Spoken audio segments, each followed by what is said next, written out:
What does the Bible say about speaking in tongues? Does it still happen today?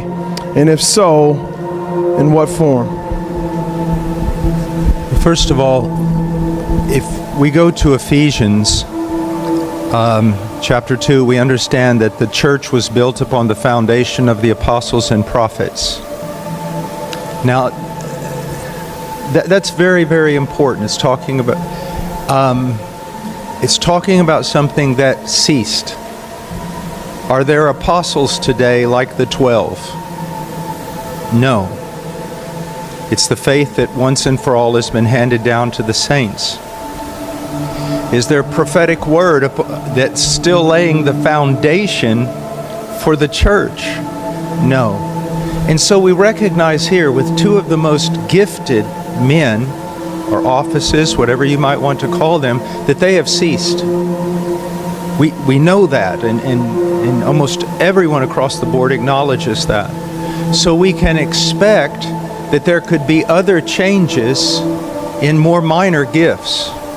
Now, we could sit here all day and argue about, have tongues ceased? You know, we could go to 1 Corinthians, tongues will cease. We can argue about what that's talking about exactly.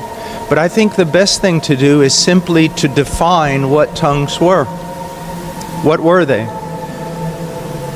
The book of Acts is the example of tongues. And what were tongues? Real phonetic languages. Now, when we go into 1 Corinthians from 11 to 14, people say, well, that's a different kind of tongue. I don't see any grounds for saying that at all.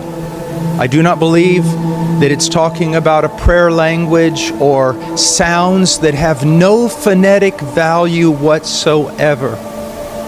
So the real issue comes down to what is tongues. And I believe tongues were the speaking of a language, a real human language. Now I want to think about it for a moment. If all of a sudden, and I don't want to make fun, but if all of a sudden I just started saying over and over, I think she rode a Honda, I think she rode a Honda. There's no proof of a miracle there. But if all of a sudden someone began to speak in a language, a true human language of phonetic value like we see in Acts chapter 2, people would be amazed that it was a sign, that it was actually a miracle. And we do not, even among those who claim to speak in a language or in a prayer language, it has no phonetic value, it has no rationale, it basically sounds like gibberish. There is no sign of a miracle. And one of the things that I have found in common is that people who go to the same church who speak in tongues seem to speak in the kind of the same rhythm and make the same sounds. So I believe that tongues was a real human language. And it has ceased because we see that no one is doing that.